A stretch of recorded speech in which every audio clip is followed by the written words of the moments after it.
Now let's begin. Marcus Kern had always considered himself a patient man. 28 years teaching American history to teenagers had given him an almost supernatural ability to remain calm under pressure. But watching his 6-year-old son Charlie walk through the door that Christmas evening, his small hands covering his shaved head, tears streaming down his flushed cheeks, tested every ounce of that patience. "Daddy!" Charlie's voice cracked as he ran into Marcus's arms, his whole body shaking with sobs. Marcus knelt down, pulling his son close, his heart hammering against his ribs.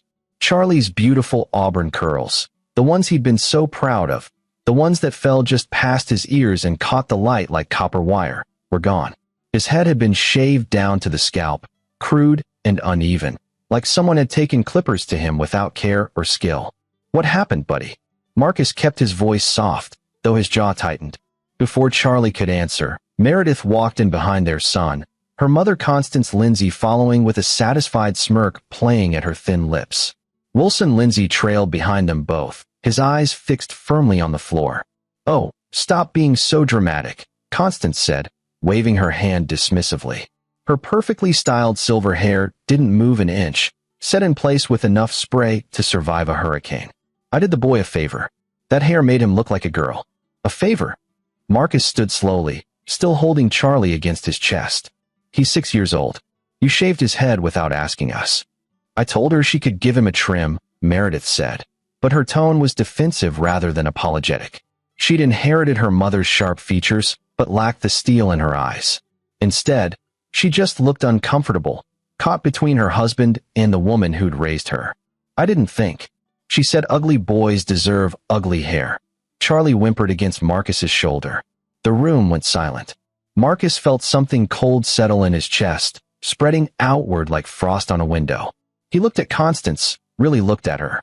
She wasn't embarrassed. She wasn't sorry.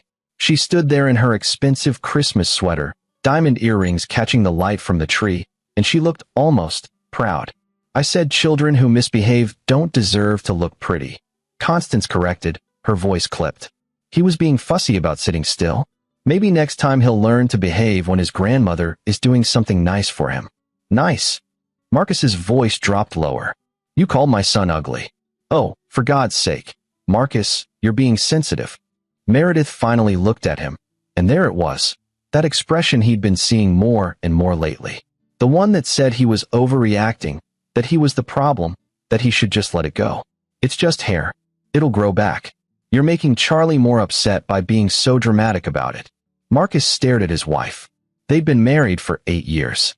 He'd loved her since college, had built a life with her, had given her everything he had. But standing there, watching her dismiss their son's pain, watching her take her mother's side while Charlie trembled in his arms, something fundamental shifted inside him. "Meredith, actually, I think the buzz cut makes him look tougher," Constance interrupted, examining her nails. "More masculine. You baby him too much, Marcus. That's why he cries over every little thing. A boy needs discipline." Wilson finally spoke up, his voice quiet. "Maybe we should just—" "Wilson, be quiet," Constance snapped, and he immediately fell silent, shrinking back like a scolded dog. Marcus watched this interaction, filing it away. He'd always known Constance was controlling, had always felt the tension when they visited, but he'd convinced himself it wasn't his place to interfere with Meredith's family. He'd been wrong. "I think you should leave," Marcus said calmly. Constance's eyebrows shot up. "Excuse me. You heard me. Leave my house." "Marcus," Meredith stepped between them. "You can't throw my mother out on Christmas. She just humiliated our son. She shaved his head and called him ugly. And you're defending her." Marcus's voice was still level, still calm, but there was steel underneath. "I'm asking her to leave." "This is ridiculous," Constance huffed, grabbing her purse. "Meredith, are you going to let him speak to me this way?" Meredith looked between them, her face flushed. For a moment, Marcus thought she might actually stand up to her mother. Then she turned to him, eyes flashing with anger. "You're being unreasonable. She's my mother. It's Christmas. Can't you just—" She gestured helplessly. "Can't you just let it go?" And there it was. The laugh that would echo in Marcus's mind for the next 365 days. Meredith laughed, a short, nervous sound that seemed to break something inside him. "God, Marcus, he's fine. Look at him. He's already calming down." You're making this into such a big deal." Charlie wasn't calming down. He was just crying quieter, the way children do when they realize the adults aren't going to help them. Marcus said nothing. He simply turned and carried his son upstairs, away from his wife, away from his mother-in-law's triumphant expression, away from Wilson's cowardly silence. Behind him, he heard Constance's voice, sharp and satisfied. "See? He always does this. So moody. You're too good for him, Meredith. I've always said so." Marcus closed Charlie's bedroom door, sat on the edge of the race car bed, and held his son while he cried. Through the floor, he could hear voices continuing downstairs, hear Meredith apologizing to her mother, hear Constance accepting those apologies like a queen receiving tribute. "It's okay, Charlie," Marcus whispered, smoothing his hand over his son's bare head. The skin was red and irritated in places where the clippers had been too rough. "It's going to be okay." But even as he said it, Marcus knew things were far from okay. This wasn't the first time Constance had been cruel. It wasn't even the first time Meredith had taken her mother's side. But it was the first time Marcus realized with perfect clarity that this pattern would continue unless he did something to stop it. Later that night, after Charlie had finally fallen asleep, Marcus stood in his home office, staring at the dark computer screen. Meredith was still downstairs, probably on the phone with her mother, probably complaining about him. The house felt cold despite the heating running. He pulled out his phone and opened a new note. At the top, he typed a single date, December 25th, next year. 365 days. Then he started documenting everything he could remember about tonight. Every word Constance had said. Every time Meredith had laughed or defended her mother. Wilson's silence. The look on Charlie's face. He took photos of Charlie sleeping, the angry red marks on his scalp visible even in the dim light. He saved the texts from earlier in the day, the ones where Meredith had said her parents were just coming by for a quick visit before dinner. He noted the time they'd arrived, the time they'd left. Marcus had built his career on research, on finding patterns in historical events, on understanding how small decisions led to massive consequences. He knew how to gather evidence. He knew how to construct a narrative. And most importantly, he knew how to be patient. The bedroom door opened. Meredith stood there, arms crossed, her face set in that expression he'd come to recognize, the one that said she'd already decided he was wrong. "Are you going to apologize?" she asked. Marcus looked at her. "For what?" "For embarrassing me in front of my parents. For kicking them out. For making Charlie's haircut into this huge drama." "I didn't make it into drama, Meredith. Your mother shaved our son's head and called him ugly. Those are facts. She didn't mean it like that. You're twisting her words." "I'm not twisting anything." Charlie repeated exactly what she said. Meredith stepped into the room, closing the door behind her. "He's 6. He probably misunderstood. You know how kids are." Marcus felt that cold sensation spreading again, that frost creeping through his veins. "So you think our son is lying?" "I think he's confused. I think you're encouraging him to be upset about this." She sat on the edge of the bed, suddenly looking tired. "My mother isn't perfect, okay? I know she can be intense. But she loves Charlie. She was just trying to help. By shaving his head without permission and calling him ugly? God, Marcus, why do you have to be so literal about everything?" Meredith's voice rose. She didn't mean ugly. She meant that long hair on boys looks messy. It's just her opinion. You're acting like she committed some crime. Marcus studied his wife. They'd met in college, both of them sophomores in a philosophy class. She'd been funny and sharp, quick to debate, unafraid to challenge the professor. He'd fallen for her confidence, her intelligence, her independence. But somewhere along the way, he'd failed to notice that the confidence only existed away from her mother. Around Constance, Meredith became someone else entirely. Someone smaller, someone who needed approval, someone who would throw her own child under the bus to avoid her mother's disappointment. "I'm sleeping in the guest room tonight," Marcus said quietly. Meredith's eyes widened. "Seriously? You're going to punish me because you can't let go of a haircut?" "I'm not punishing you. I just need some space." This is exactly what my mother was talking about. "You're so moody, Marcus. So difficult. Nothing is ever good enough for you." She stood up, crossing her arms again. "Fine. Sleep in the guest room. Sleep wherever you want. But tomorrow, you're going to apologize to my mother." "No," Marcus said simply. "I'm not." "Then we have a problem." "Yes," Marcus agreed, meeting her eyes. "We do." She left, slamming the door behind her. Marcus stood there for a long moment, then returned to his phone. He added another note. Wife chose her mother over our son. Again. Then he opened his laptop and began to research. The next morning, Marcus took Charlie to breakfast at their favorite diner, just the two of them. His son wore a baseball cap to cover his head, and Marcus's heart ached watching him check his reflection in every window they passed. Hey, buddy, Marcus said as they slid into their usual booth. I'm sorry about what happened yesterday. Charlie picked at the edge of his menu. It's okay, Daddy. It's not okay. What Grandma Constance did wasn't okay. And what she said wasn't okay. You're not ugly, Charlie. You're handsome and smart and kind, and your hair doesn't change any of that. Mommy said I was being a baby, Charlie said quietly. Marcus felt his chest tighten. When did she say that? Last night, after you went upstairs. She said I shouldn't have cried, that it was just a haircut, that I was making you mad at Grandma. Charlie looked up at him with wide, scared eyes. Did I make you mad at Grandma? No, son. I'm mad at Grandma because of what she did to you. That's not your fault. None of this is your fault. Marcus reached across the table, taking his son's small hand. I need you to know something, Charlie. No matter what anyone says, you deserve to be treated with kindness. Especially by family. Especially by people who say they love you. And if someone treats you badly, it's never because you deserve it. It's because they're choosing to be mean. Do you understand? Charlie nodded slowly. Are you and Mommy going to get divorced? The question hit Marcus like a punch. Why would you ask that? Jason at school, his parents got divorced. They were fighting all the time. You and Mommy are fighting now. Marcus took a deep breath. Your mom and I are having some disagreements right now, but we're going to work through them. What I can promise you is that no matter what happens, I will always be here for you. Always. Okay. Okay, Daddy. They ordered pancakes and talked about other things. Charlie's favorite dinosaurs, the new video game he wanted, whether they should build a snow fort when they got home.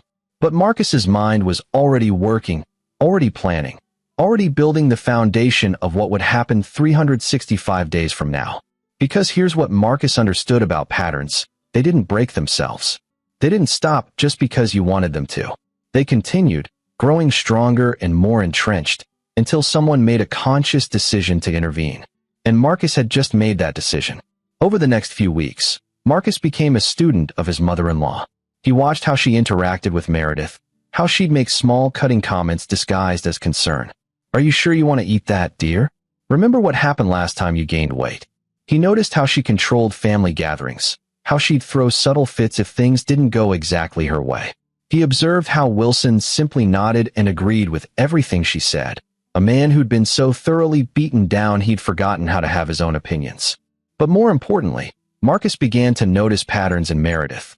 How she'd become anxious before her mother's visits, cleaning the house obsessively, making sure everything was perfect. How she'd make Charlie behave perfectly around Constance, scolding him for normal 6-year-old behavior. How she'd apologize for things that weren't her fault, constantly seeking her mother's approval and never quite receiving it. One afternoon in mid-January, Marcus was grading papers in his office when he heard Meredith on the phone with her mother. He wasn't trying to eavesdrop. She was just loud enough to carry. I know, Mom. I know. You're right. He's just being stubborn. No, I've tried talking to him, but you know how Marcus is. Yes, I remember. You warned me about marrying someone who wasn't from a good family. No, Mom, I'm not saying that. I'm just okay. Okay. Yes. I'll talk to him again. I love you too. Marcus saved that conversation in his mental file. Someone who wasn't from a good family. His parents had been working-class people, his father a mechanic, his mother a nurse. They'd both passed away before he'd met Meredith. He'd never been good enough for Constance's daughter. He understood that now. The question was, how long had Meredith believed it? That night, as they got ready for bed in silence, their new normal, Marcus broke the quiet. Has your mother always been like this? Meredith paused, her toothbrush halfway to her mouth. Like what? Controlling. Critical. She set the toothbrush down, her shoulders tensing. Are we really going to do this again? I'm just asking a question. She's not controlling. She's opinionated. There's a difference. Meredith turned to face him. And honestly, Marcus, maybe if you'd had a mother who cared enough to have opinions about your life, you'd understand. The comment was designed to hurt, and it did. But Marcus didn't show it. He just nodded slowly and added it to his growing list of evidence. Because here's what Marcus was learning. Constance Lindsay had spent decades building a fortress of control around her family. She'd trained Wilson to be silent. She'd trained Meredith to seek her approval. And now she was trying to train Charlie to accept cruelty as normal. But Marcus Kern had spent his entire career studying how empires fell, how people who seemed untouchable were brought down by their own hubris, how the very things they used to maintain power could be turned against them. And he had 340 days left to plan. In February, Marcus started keeping a journal. Not a regular diary, a research journal, the kind he'd teach his students to maintain when working on long-term projects. He documented every interaction with Constance, every time Meredith sided with her mother over their son, every pattern he noticed. He also began reaching out to people. Casual conversations with Wilson during family dinners where he'd ask about the old days, about how he and Constance met, about their early years together. Wilson would sometimes drop hints, little cracks in the facade, before Constance would shut the conversation down. Marcus contacted Meredith's younger sister, Joanna Reeves, who lived 3 states away and rarely visited. They'd always gotten along well, but they'd never been particularly close. He changed that, sending her occasional texts, asking about her life, building a connection. Joanna was guarded at first, but over time, she started opening up. "You know the real reason I moved to Colorado?" she told him during a phone call in March. "I couldn't take another holiday listening to Mom tell me how I was wasting my potential, how I should have been a doctor instead of a teacher, how my husband wasn't ambitious enough." She laughed bitterly. "Funny thing is, Trevor's a great guy. He treats me like I matter. But to Mom, that's not enough. Nothing's ever enough." Does she talk to Meredith the same way? A long pause. "Marcus, did something happen?" He told her about Christmas, about Charlie's head, about the ugly comment, about Meredith's reaction. Joanna was quiet for a long moment. When she spoke again, her voice was tight. "She did the same thing to Meredith when we were kids. Different version, same message. Meredith had this beautiful long hair, down to her waist. She was maybe 9. Mom decided it was too much trouble, so she cut it all off. Like, really short. Boy short." Meredith cried for days. When she complained, Mom said only vain girls worried about their hair, and if she was that upset about it, maybe she was learning a lesson about vanity. Marcus closed his eyes, pieces clicking into place. "How long has this been going on?" "Our entire lives." "But Meredith," Joanna sighed. "She handles it differently than I did. I got angry and left. Meredith tries to be perfect, tries to prove she's good enough. She'll never be good enough, Marcus. Mom will never let her be. That's how the control works." They talked for another hour. Joanna shared stories, years of small cruelties, of manipulations, of how Constance had slowly isolated them from other family members by spreading rumors and causing drama. How their maternal grandmother had stopped visiting because Constance had accused her of favoritism. How their aunt had cut contact after Constance started a fight at a funeral. "There used to be a lot more family," Joanna said. "Mom drove them all away. Now it's just us, and honestly, I'm barely holding on. The only reason I haven't cut her off completely is because of Meredith. I keep hoping one day she'll wake up and see what's really happening." After the call, Marcus added 17 new entries to his journal. Then he created a new document on his laptop, one he labeled Christmas 2024. He began building a timeline, mapping out connections, identifying who else might have been hurt by Constance over the years. He had 287 days left. By April, Marcus had become a detective in his own life. He started noticing things he'd overlooked before, how Constance would make small digs at Charlie whenever she visited, how she'd compare him unfavorably to other children, how she'd undermine Marcus's parenting with little comments about how he was raising a soft boy. Meredith had stopped defending him entirely. Now she just looked uncomfortable when her mother started in, but she never spoke up, never told Constance to stop, never protected their son. One Sunday afternoon, they were all at Constance and Wilson's house for dinner, a command performance Meredith insisted they attend weekly. Marcus watched as Constance criticized everything from the wine they'd brought. "Oh, you tried. That's sweet." To Charlie's table manners. "Elbows off the table, young man. We're not barbarians." After dinner, while the women were in the kitchen and Charlie was watching TV, Marcus helped Wilson in the garage. The older man was organizing tools with the kind of methodical precision that spoke of years of finding ways to stay out of the house. "Wilson," Marcus said carefully, "can I ask you something?" Sure, Marcus. How long have you been married? 38 years this September. Wilson didn't look up from the wrench set he was arranging. That's a long time. You must have some wisdom about marriage.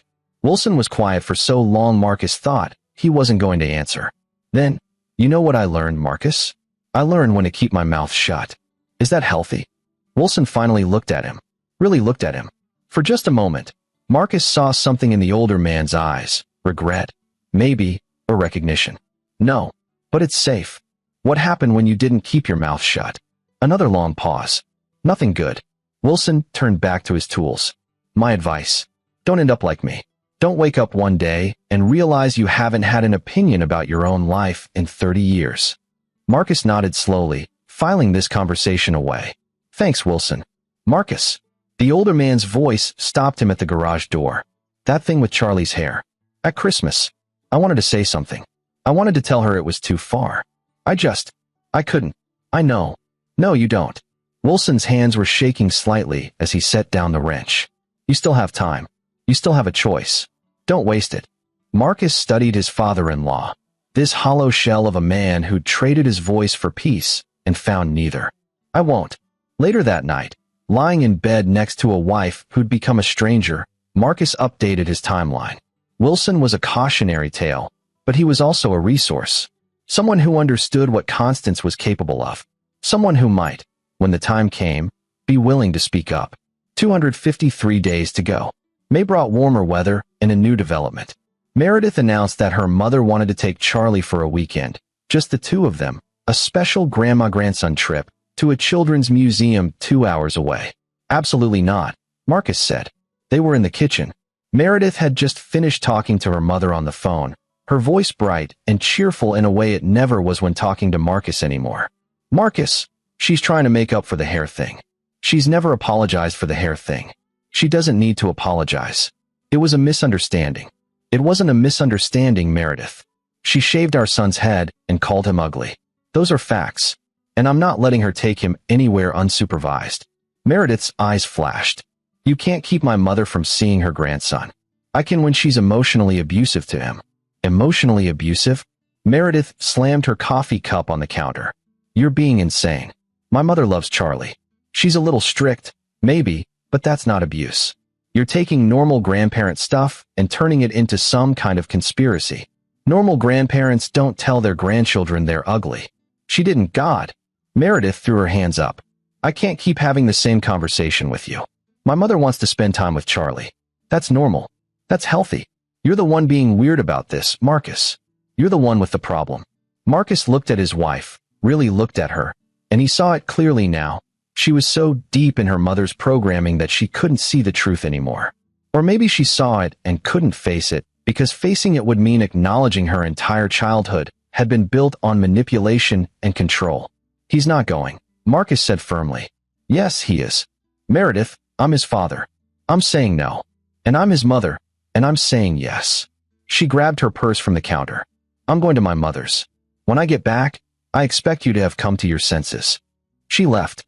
Marcus stood in the kitchen, surrounded by the debris of their life together. Charlie's drawings on the fridge, photos from happier times on the walls, wedding china they'd registered for together gathering dust in cabinets. He picked up his phone and called Joanna. She wants to take Charlie for a weekend, he said without preamble. Don't let her. Joanna's response was immediate and firm. Marcus, I'm serious. Don't let Charlie go anywhere alone with her. Meredith's fighting me on it. Of course she is. Look, I need to tell you something. Joanna's voice dropped. When I was 12, Mom took me on a special trip too. Just as girls, she said. We went shopping. The whole time, she kept pointing out girls who were prettier than me, thinner than me, more put together. She'd say things like, see how that girl carries herself? That's what you should aim for. By the end of the weekend, I felt so ugly, so worthless, I didn't eat for 3 days. A bitter laugh. That's when my eating disorder started. Took me 15 years to get past it. Marcus's hand tightened on the phone. Jesus, Joanna. I'm sorry. I'm telling you this because you need to understand. She doesn't do these special trips to bond. She does them to break you down without witnesses. Don't let her do to Charlie what she did to me. What she did to Meredith. What did she do to Meredith? Ask her about the dance recital when she was 8. Ask her about the spelling bee in 5th grade. Ask her about the boy she liked in high school. Joanna paused. Actually, don't. She won't tell you. She's rewritten those memories. That's what happens when you can't escape the abuse. You convince yourself it was love. After they hung up, Marcus made a decision. He drove to Charlie's school and put his name as the only authorized pickup. He called the museum Constance had mentioned and explained that his son would not be visiting and that if anyone tried to bring him there claiming to be his grandmother, they should contact the police. Then he waited for Meredith to come home. She arrived at 11 p.m., her mother in tow. Both of them looked ready for a fight. "We need to talk," Constance announced, striding into Marcus's house like she owned it. "Meredith tells me you're preventing me from seeing my grandson. I'm preventing unsupervised visits. You're welcome to see Charlie with either Meredith or myself present. That's ridiculous. I'm his grandmother. You're someone who emotionally abused him and has shown no remorse." Constance's eyes narrowed. Emotional abuse? Is that what you're calling it now? I disciplined a child who was misbehaving. That's what good grandparents do. Good grandparents don't call children ugly. I never said he was ugly. I said his hair looked messy, which it did. That's not what Charlie heard. That's not what happened. Then Charlie is a liar. Constance said it calmly, matter-of-factly, like it was obvious. Marcus felt something snap inside him. Not his control. He kept that iron tight. But something else, some last thread of hope that maybe he was wrong. Maybe he was overreacting. Maybe Constance was just difficult rather than toxic. "Get out of my house," he said quietly. "Excuse me. You just called my 6-year-old son a liar to avoid taking responsibility for your cruelty. Get out." "Meredith." Constance turned to her daughter. "Are you going to let him speak to me this way?" And here was the moment. The choice. Meredith stood between them, literally and figuratively, and Marcus could see the war on her face. Her mother or her husband. Her past or her future. The comfortable familiarity of abuse or the uncomfortable uncertainty of standing up. "Marcus," Meredith said, and he heard the decision in her voice before she even finished. "You're being unreasonable. Just apologize to my mother, and we can move past this." Marcus looked at his wife. "No. Then maybe you should be the one to leave," Meredith said, her voice shaking. "Maybe you should go somewhere and cool off and think about how you're tearing this family apart." Marcus nodded slowly. "Okay." He walked upstairs, past a confused Charlie peeking out of his bedroom door, past the master bedroom he'd shared with Meredith for 8 years, into his office. He packed his laptop, his research, his journals. Then he went to Charlie's room. "Daddy." His son looked scared. "Where are you going?" "I need to stay somewhere else for a little while, buddy. But I'll see you tomorrow after school, okay? I'm not leaving you. I promise." "Because of Grandma?" "Because your mom and I need some space to figure things out." Charlie hugged him tight. "I love you, Daddy. I love you too, son. So much." Marcus left his house that night and checked into a hotel. He sat on the generic bed in the generic room and pulled out his laptop. He opened the document labeled Christmas 2024. He had 231 days left, and now he had something else. Absolute clarity. There was no fixing this marriage. There was no reaching Meredith while Constance had her hooks in so deep. There was only protecting Charlie and making sure Constance Lindsay faced consequences for the damage she'd done. Marcus began typing, organizing his research, building his case. He knew what he needed now. He needed evidence. He needed witnesses. He needed to find everyone else Constance had hurt and give them a voice. And he needed to document everything about his own family's destruction, because when this ended, and it would end, he needed to make sure Charlie wasn't trapped in Constance's web the way Meredith had been. The war had begun. Constance just didn't know it yet.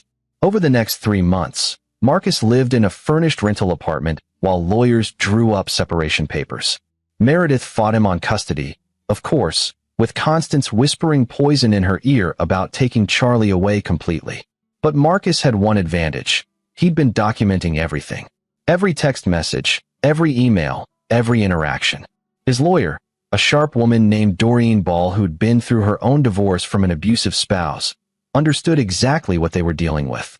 "You're building a case against the mother-in-law, not just the wife," she observed during one meeting.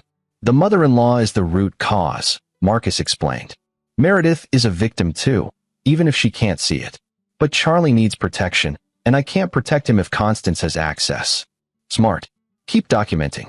"And Marcus?" Start recording conversations when you pick up Charlie. One-party consent in this state means you can record without their knowledge. Do it. He did. And what he captured was illuminating.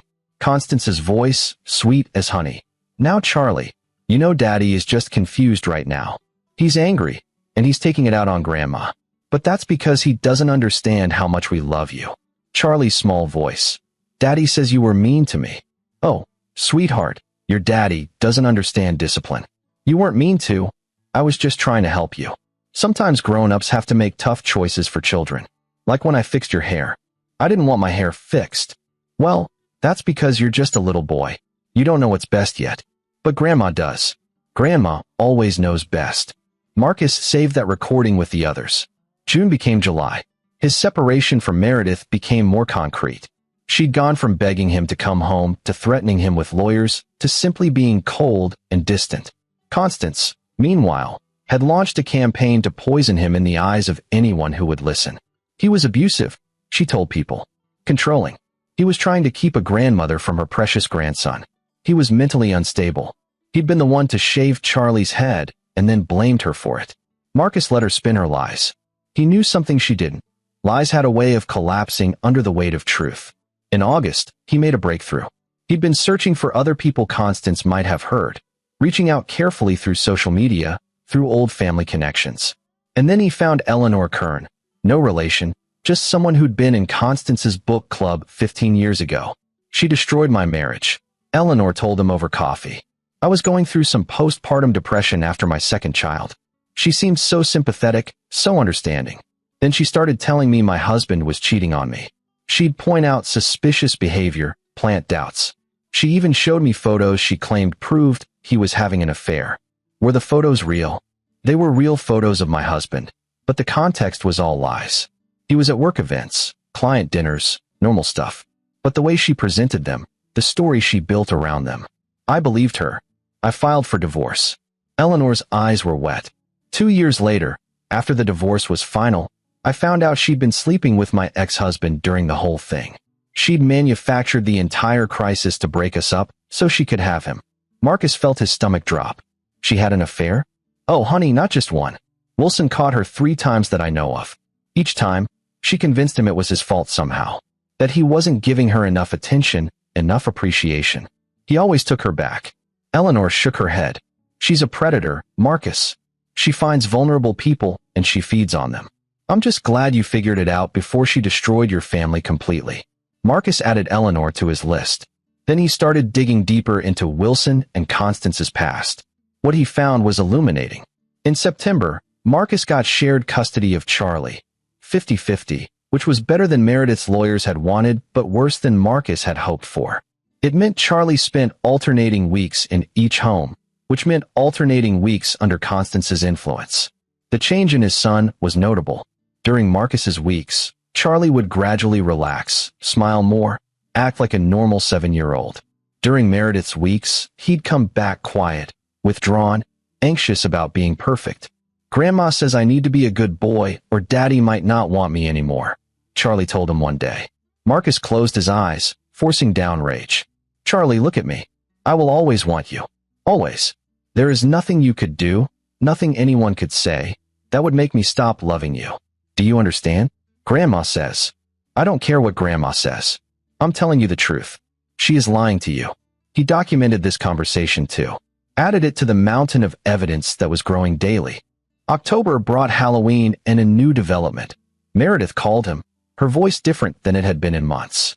Marcus, can we talk? In person, they met at a coffee shop halfway between their homes. Meredith looked tired, thinner, with dark circles under her eyes. I think I made a mistake, she said quietly. Marcus waited. My mother, she's been staying with me a lot, to help with Charlie during my weeks. And I'm starting to see. She trailed off, hands wrapped around a coffee cup she wasn't drinking.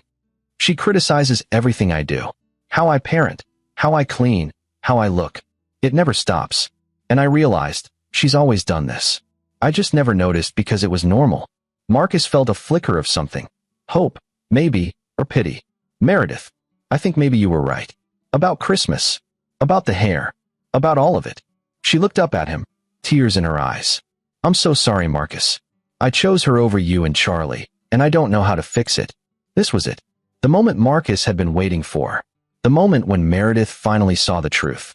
He could welcome her back, forgive her, start rebuilding their marriage. Or he could tell her the truth. Meredith, he said gently, I'm glad you're starting to see it. Really, but it's too late for us. What? No, Marcus, please. You chose her over our son. Not just once. Repeatedly. For months. You let her abuse Charlie, and you defended her doing it. I can't forget that. I can't trust you with his well-being anymore. I was wrong. I admitted it. Isn't that enough? For me? Maybe, eventually. But for Charlie, Marcus shook his head. He deserves a mother who will protect him always. Not just when she finally realizes the cost of not protecting him. Meredith was crying now, really crying. So what? You're just giving up? After 8 years. I gave up the night you laughed about our son's pain. I just didn't tell you yet. He stood to leave, but she grabbed his hand. Marcus, please. I'll go to therapy.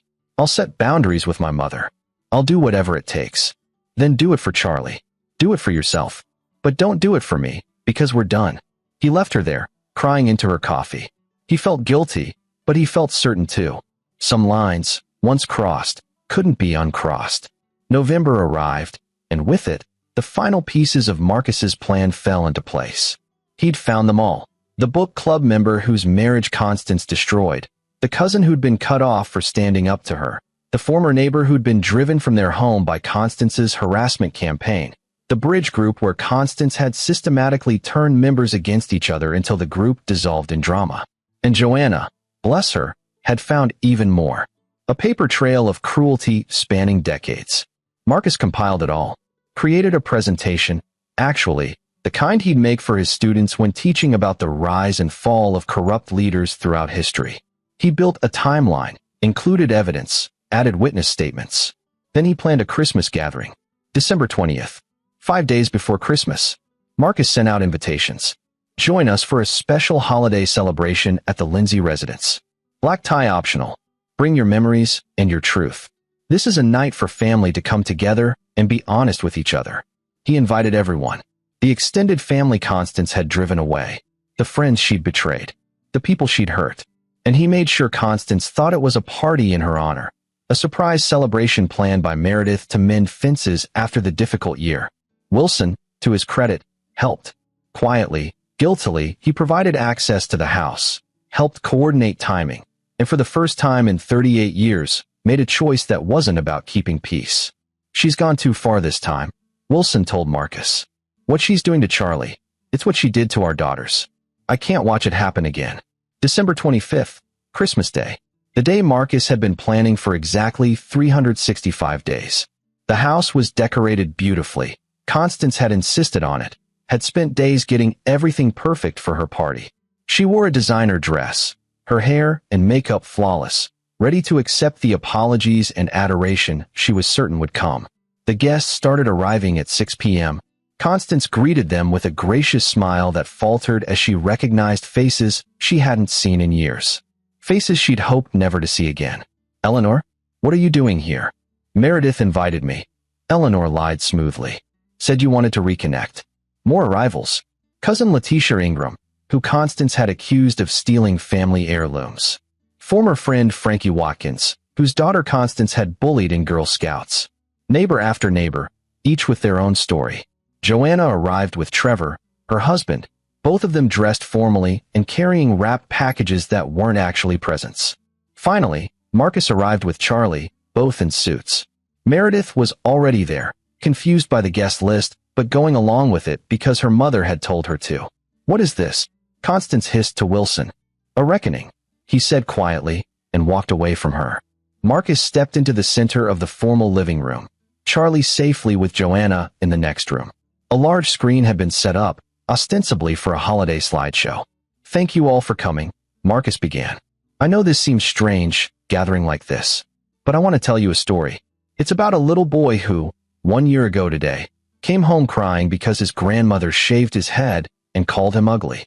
Constance's face went white. It's about a pattern of abuse spanning decades. A woman who has systematically destroyed relationships, manipulated family members, and left a trail of damaged people in her wake. all while maintaining the perfect facade of a devoted grandmother, a loving mother, a pillar of the community. Marcus, what are you doing? Meredith looked panicked. I'm telling the truth. Finally, he clicked a button, and the screen lit up. This past year, I've been researching, documenting, finding witnesses. I want to show you all something. What followed was a 90-minute presentation that would later be described by those present as devastating. Marcus showed the recording of Constance telling Charlie he was ugly, timeline of her affairs, documented through old emails Wilson had saved, statements from Eleanor about the destroyed marriage, photos of Joanna at age 13, clearly struggling with an eating disorder, next to notes in Constance's own handwriting calling her chunky and disappointing. Evidence of financial manipulation, money taken from Wilson's inheritance that Constance had hidden, records of the harassment campaign against former neighbors, testimony from cousins about holidays where Constance would pit children against each other, the spelling bee story Joanna had mentioned, footage Marcus had tracked down showing 8-year-old Meredith winning, and Constance afterward telling her she'd only won because the other children must have been stupid. Each piece of evidence, each story, built on the last. Marcus presented it all calmly, factually, like the teacher he was. No emotion, no dramatics. Just truth, laid bare. Constance tried to interrupt, tried to defend herself, but the weight of evidence was crushing. Every denial was met with proof. Every excuse was countered with facts. You're lying, she shrieked finally. This is all lies. Meredith, tell them. But Meredith was crying, staring at the screen where a photo of herself as a child was shown, the one after her mother had cut off all her hair. The same devastated expression Charlie had worn 365 days ago. It's true, isn't it? Meredith whispered. All of it. I couldn't see it. Because she programmed you not to, Joanna said, moving to her sister's side. She programmed both of us. But we can break the programming, Mare. We can choose to be free. The room was silent except for Constance's breathing, rapid and panicked. Everyone was staring at her, decades of victims, all in one room, all seeing her clearly for the first time. This is a setup, Constance said, her voice shaking. Wilson, tell them. Tell them this is all a misunderstanding. Wilson stood. For the first time in 38 years, he stood up to his wife in front of witnesses. No, Constance. It's not a misunderstanding. It's the truth. Everything Marcus showed us is true. I've known it for decades, and I've been too much of a coward to say anything. But I'm saying it now. You're a cruel, manipulative woman who has hurt everyone who ever loved you. And I'm done protecting you from the consequences. The silence that followed was profound. Marcus clicked to the final slide. It was a simple statement. This ends now. Constance Lindsay will have no unsupervised contact with any children in this family. Those of us she has hurt are choosing to no longer allow her manipulation to control our lives. We are choosing truth over comfortable lies. We are choosing health over toxicity. We are choosing each other over her. Below it, a signature line. And one by one, every person in that room came forward and signed. Wilson signed first. Then Joanna. Then Meredith, sobbing but resolute. Then every cousin, every friend, every neighbor. The document stated that they would support each other in maintaining boundaries, that they would no longer make excuses for Constance's behavior, that they would protect the children in their family from her influence. It wasn't a legal document. It had no real power. But it didn't need to. Its power was in the collective agreement, in the witnesses, in the truth finally spoken aloud. Constance stood alone in her perfect living room, in her perfect dress, surrounded by the ruins of her perfect facade. You can't do this to me, she said, but her voice was small now, powerless. I'm your mother, Meredith. Joanna, you can't just abandon me. You abandoned us years ago, Joanna said quietly. You chose control over love. You chose power over family. We're just finally accepting that and moving on. Marcus gathered his things, collected Charlie from the other room. Come on, buddy. Let's go home. Is Grandma Constance going to be mean anymore? Charlie asked. Not to you, Marcus promised. Not ever again. As they left, Marcus heard Constance's voice one last time, high and desperate. This is all your fault, Marcus. You did this. You turned them all against me. Marcus paused at the door, looked back at this woman who had caused so much pain, who even now couldn't see her own culpability. No, Constance. You did this. Every choice, every cruel word, every manipulation, that was all you. I just made sure everyone finally saw it clearly. He closed the door on her protests, on the sound of Wilson telling her to stop, on the murmur of voices as former victims compared notes, and began the long process of healing. Christmas morning, 1 year and 1 day after the worst day of Charlie's life, Marcus woke his son with pancakes and presents. Just the two of them in their apartment. No tension, no walking on eggshells, no cruel grandmother wielding love like a weapon. "Daddy," Charlie asked between bites of pancake, "is Mommy coming?" "Later today. She wants to spend Christmas afternoon with us." Meredith was in therapy now, twice a week, working through decades of manipulation. She'd moved out of the house she'd shared with Marcus, gotten her own place away from her mother's influence. The marriage was still over, too much damage had been done, but they were learning to co-parent effectively, learning to put Charlie first. "Will Grandma Constance be there?" "No, buddy. Grandma Constance isn't going to be around anymore." "Good," Charlie said simply, and went back to his pancakes. Marcus's phone buzzed. A text from Joanna. "Meredith and I are having coffee this morning. First time in 8 years we've talked without Mom monitoring us. Thank you for giving us our relationship back." Then one from Wilson. "Filed for divorce this morning.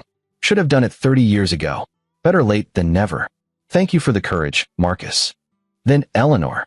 "The documentary is ready. I talked to some journalists. They're interested in Constance's story, not to sensationalize, but to help other people recognize this pattern of family abuse. Are you okay with that?" Marcus smiled.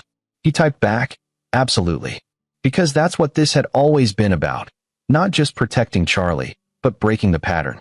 Making sure Constance's particular brand of toxic manipulation was exposed, understood, preventable. He'd spent 365 days planning revenge. But what he'd actually created was liberation. For his son, for his in-laws, for everyone who'd been caught in Constance's web. 3 months later, the custody hearing gave Marcus primary physical custody with Meredith getting generous visitation. The judge noted Constance's history of harmful behavior toward the minor child and ordered no contact between grandmother and grandson. 6 months later, Meredith had rebuilt her life, established real boundaries, and was dating someone kind, a man who treated her with respect and didn't remind her of her mother at all. 1 year later, Wilson was remarried to a widow from his book club, smiling more than Marcus had ever seen him smile. And Constance? She moved to Florida, alone, cut off from the family she'd spent decades controlling. Her reputation in town was destroyed. Her friends had abandoned her. Even her bridge group had banned her. Some might say Marcus's revenge was cruel, that he'd destroyed a family, humiliated an old woman, gone too far. But Marcus knew the truth. He hadn't destroyed the family. Constance had done that years ago. He'd simply made sure everyone else could see it too. And every time he watched Charlie laugh freely, play without fear, grow up confident and kind, Marcus knew he'd made the right choice. Some battles were worth fighting. Some revenge was really rescue. And some silence was just the pause before the storm. The end came not with a bang, but with a quiet understanding that spread through the family like spring after a long winter. The holidays that year were different, smaller, warmer, real. Meredith hosted Thanksgiving with Joanna's family, and there was laughter instead of tension, honesty instead of performance. Charlie thrived. His hair grew back, auburn curls catching the light just like they used to. He made friends easily, spoke up for himself, showed kindness to others because he'd learned what cruelty looked like and wanted nothing to do with it. Marcus kept teaching, kept living his quiet life, kept being the father he'd always been, patient, protective, present. And sometimes, late at night, he'd think about that Christmas 365 days ago, the day he'd chosen to stay silent, to watch and wait, to plan instead of react. Some might call it revenge. Marcus preferred to think of it as justice, served with the patience of a man who knew that the best way to defeat a manipulator was to let them see themselves clearly in the mirror of truth. The silence he'd chosen that day had been powerful, but the voice he'd found in the year that followed, calm, factual, unflinching, had been even more so. And in the end, that's what had made all the difference. This is where our story comes to an end. Share your thoughts in the comments section. Thanks for your time. If you enjoy this story, please subscribe to this channel. Click on the video you see on the screen, and I will see you there.